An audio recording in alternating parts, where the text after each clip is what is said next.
This video shows how to buy shares of Atlanticus Holdings Corp, ticker ATLC, listed on NASDAQ, and provides basic context about the company. This is an educational overview only and not financial advice.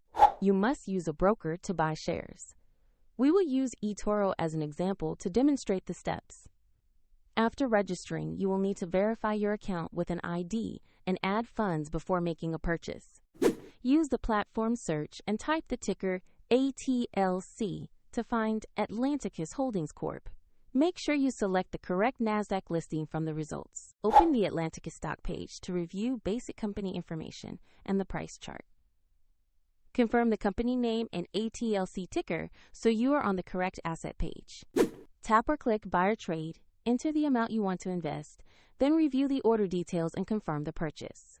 If the market is closed, your order may be queued until trading resumes, and the platform will ask you to add funds if your balance is insufficient.